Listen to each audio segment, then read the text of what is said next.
Esta es una producción de Grupo Fórmula. Encuentra más contenido como este en radioformula.mx. ¿Cómo estás, Leo? Buenas noches. Buenas noches, Pepe, a ti y a toda la audiencia. Efectivamente, mira, Pepe, esta crisis del coronavirus, como hemos venido diciendo, tiene dos factores. Uno, el de sanidad, el sanitario, y otro, el económico. En el tema sanitario, el presidente nombró a Hugo López-Gatell como el vocero gubernamental de la epidemia de coronavirus. Lo vemos todos los días, que ahí está informando, orientando, tratando de calmar a la población. Y esto es un contraste, me parece, muy evidente con la otra parte de esta crisis del coronavirus, que es el tema económico. Ahí, a diferencia del tema sanitario, hay un silencio espeluznante. No hay un vocero gubernamental que nos informe, oriente y tranquilice, y en particular estoy pensando desde luego en el secretario de Hacienda, porque mira, Pepe, a ti y a mí, por desgracia, y a mucha gente que nos está escuchando, nos ha tocado vivir varias crisis económicas en el país. Tú recordarás que en la crisis del 82, el que entonces era el candidato presidencial del PRI, Miguel de la Madrid, le solicitó al presidente López Portillo que nombrara al que de la Madrid quería que fuera su secretario de Hacienda, que era Jesús Silva Herzog Flores, como secretario de Hacienda, y efectivamente lo hizo el presidente López Portillo, y tú recordarás que con la gran elocuencia que caracterizaba a Silva Herzog Márquez, fungió como un vocero de ambos gobiernos en aquella prolongadísima crisis del 82 hasta el 86. Luego en el 87 yo recuerdo muy bien a Gustavo Petricholi, que también salió al quite. En la del 95, pues tú recordarás al mismísimo presidente Zedillo, a Jaime Serra, luego a Guillermo Ortiz, hablando sobre el tema económico, y de hecho era tanta la información que se generaba sobre esta crisis del 95, que nombraron a un vocero que se llama, porque todavía está ahí ahora en el sector privado, pero es Alejandro Valenzuela, como vocero del gobierno para este tema de la crisis. Y desde luego, cómo no recordar a Agustín Carstens en la última gran recesión del 2008 y 2009, que luego del famoso error que dijo sobre el catarrito, se comportó, me parece, a la altura de las circunstancias. Es decir, los secretarios de Hacienda o un vocero, siempre ha habido secretarios de Hacienda o un vocero que nos den las noticias, que nos traten de tranquilizar, que nos den los datos, que nos digan qué está haciendo el gobierno. En este caso no lo tenemos, Pepe. Yo no sé si tú recordarás, pero hace mucho que no vemos al secretario de Hacienda públicamente. Bueno, después de la regañada aquella, ¿te acuerdas? Cuando él dio sus estimados en los criterios o precriterios de política económica, señalando que se pronosticaba, según analistas, una caída en el crecimiento de entre el 1 y el 3.9%. ¿Te acuerdas que lo dijo? No vamos a crecer, al contrario, vamos a decrecer. Lo que no sabemos es cuánto, si el 1% o en el peor de los casos 3.9%. Y esto no le gustó al presidente y al día siguiente le dijo, yo tengo otros datos, o tengo mis datos. Sí, lo que dijo exactamente el presidente, pues no se me hace correcto. Aquí tengo la cita enfrente de mí. Sí, ¿no? Todos nos preguntábamos, caray, sí, si marcamos ahora el teléfono, el secretario de Hacienda, ¿lo contestará todavía o ya se habrá ido a su casa a aislarse?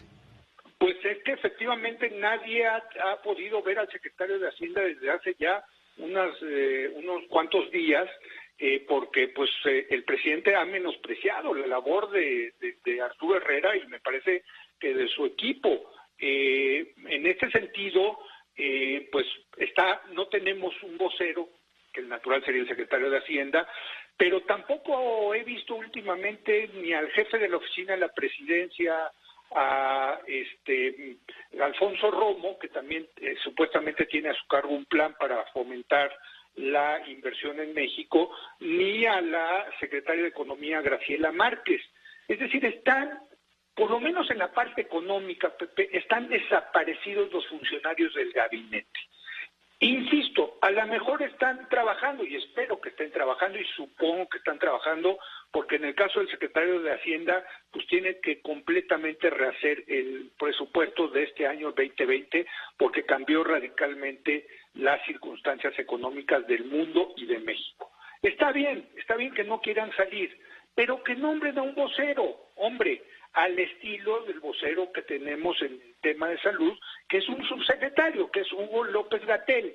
No hay vocero, no están ni los altos funcionarios, ni subsecretarios, ni un vocero exprofeso como fue en el 95 con Alejandro Valenzuela.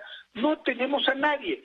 De repente el presidente habla del tema económico y de repente el supersecretario Marcelo Ebrard también lo hace, pero no alcanza, Pepe.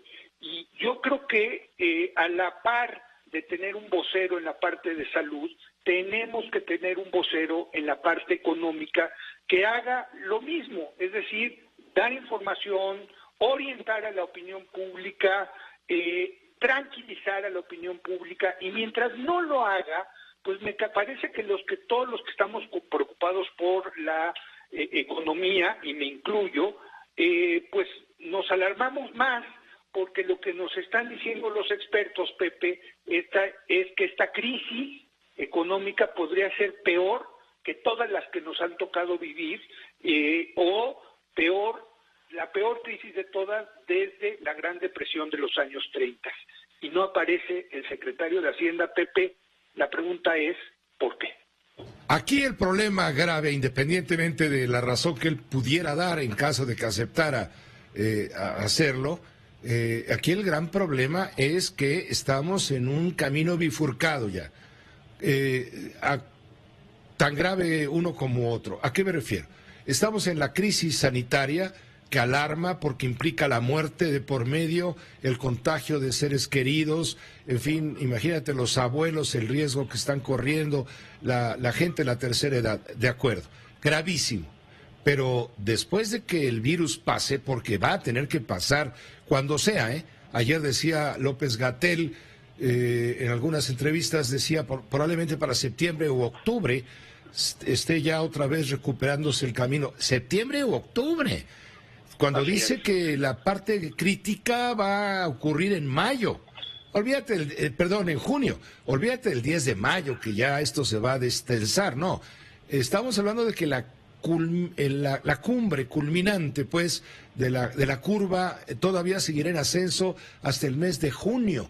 Y hacia julio comenzará a aplanarse esa curva e irá descendiendo lentamente. Eso va a quedar tarde o temprano con los daños médicos humanos que te puedes imaginar por ver. Pero ¿qué va a pasar con lo económico, Leo? ¿Qué va a pasar con el del changarro, el de la microempresa, en fin? Pero te puedo hacer una pregunta, Pepe. Los datos que correctamente nos das, ¿de qué fuente las sacas? Pues del vocero del gobierno, Hugo López-Gatell, que es el que nos está informando, ¿o no? Ciertamente. Bueno, y en la parte económica, ¿quién nos está informando? Pues no hay nadie. Y los vacíos comunicativos, Pepe, como los vacíos de poder, siempre los llena alguien. Me parece que el gobierno está cometiendo un error al dejar vacío comunicativamente qué es lo que va a pasar con la economía. Supongo que no quieren nombrar a un vocero pues para no dar malas noticias, quizás está eso, o que el secretario de Hacienda ya no quiere salir al público para que al día siguiente lo desmienta su jefe, el presidente. Pero son puras especulaciones, Pepe. El tema es que tenemos afortunadamente más información en la parte sanitaria, pero no tenemos información en la parte económica que, como tú bien dices, pues también le va a pegar y muy duro a muchísimos mexicanos. Pues Leo, así es la realidad y como tal estamos obligados a comentarla con la audiencia que nos favorece, con base en datos ciertos. Yo he visto en todo este tiempo de crisis, narrando lo que está sucediendo, terrible, de terror, he visto que los medios tradicionales, entre comillas, no todos, pero muchos medios tradicionales, se están reivindicando ante la sociedad frente a medios, digamos, no formales, que han contribuido, si bien con acierto a la inmediatez en muchos casos, también han contribuido a la desorientación y a la difusión de noticias de mentiras, ¿no? Sí, no, totalmente. En ese sentido, Pepe, recomiendo la lectura de la columna el día de hoy, de la editorial del día de hoy, de Leopoldo Gómez en Milenio, donde efectivamente pues presenta ese argumento y los números no mienten. Han subido las audiencias de los medios serios, de los medios tradicionales, de los medios que hacen Claro, porque la gente trabajo. estamos yendo a los medios a informarnos, no nos conformamos solamente con Internet, con el Twitter y el Facebook. Totalmente, pero la pregunta es, dentro de esa discusión pública debería haber una versión del gobierno en materia económica. Por ejemplo, pues qué opina, cómo van a reestructurar el presupuesto del 2020 en la Secretaría de Hacienda, o cuáles son sus pronósticos de crecimiento para este año y para el año que entra. ¿Qué opinan, por ejemplo, del durísimo editorial que publica el día de hoy el Financiero, el Financial Times de Londres? Pues, ¿qué opinan de todas esas cosas, Pepe?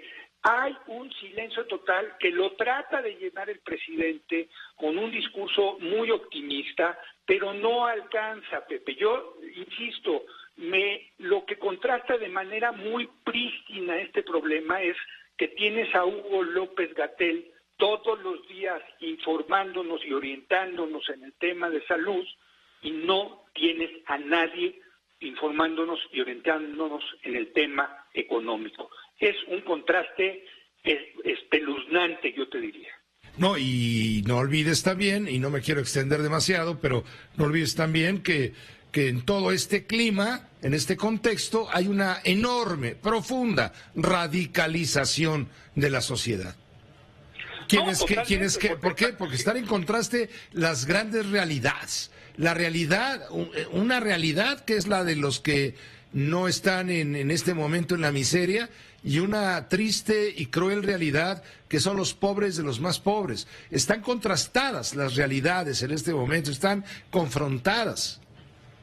Mira, Pepe, eso merece, si me permites, el próximo jueves lo comentaré. Claro. Yo estoy muy preocupado porque se está perdiendo el centro político, se están radicalizando precisamente en un momento muy crítico las posiciones políticas, pero tienes toda la razón, y es lógico, Pepe, la gente está nerviosa, la gente tiene miedo por lo que está pasando, no solamente por la parte sanitaria, sino por la parte económica, y el gobierno, insisto, llama muchísimo la atención. Para mí, la que más llama la atención es la desaparición por completo del secretario de Hacienda. Uno se pregunta, ¿y dónde está el secretario de Hacienda ahorita? Nunca sale en las llamadas. El otro día, por ejemplo, el presidente López Obrador habló con con Larry Fink, que es el que lleva BlackRock, uno de los fondos más importantes del mundo, y estaban presentes Marcelo Ebrard y el presidente. Hombre, ¿y el secretario de Hacienda dónde estaba, Pepe? Pues sí, esa es una de sus facultades, hablar con los fondos y con de todo el mundo para ver qué opinan ellos. Me llama mucho la atención la desaparición, y ya no quiero especular, Pepe, pero en las redes sociales tú sabes que durante mucho tiempo se estuvo especulando que sí iba a renunciar, que sí no iba a renunciar. Yo no me meto a esa especulación. Lo único que sí es un hecho comprobable es que el secretario Arturo Herrera no está presente en los medios de comunicación. Se ha escondido, está en cuarentena, no sé qué está haciendo, no está presente, a diferencia de otras crisis en México que las hemos vivido y donde los secretarios de Hacienda son un factor fundamental en la explicación de lo que está ocurriendo a los mexicanos. Gracias, querido Leo, como siempre. Gracias, Pepe, y si me permites, el jueves entramos a lo del centro político. Sí, porque ese es uno de los puntos que subyace en todo este contexto, en este momento, entre el miedo, la pandemia y el temor a quedarnos sin trabajo. Gracias. Gracias, Pepe, un abrazo fuerte. Fuerte para ti, gracias. Leo Zuckerman, sus sus minutos tipo libra esterlina para opinar, eso sí, porque de que cobra. Esta fue una producción de Grupo Fórmula. Encuentra más contenido como este en radioformula.mx.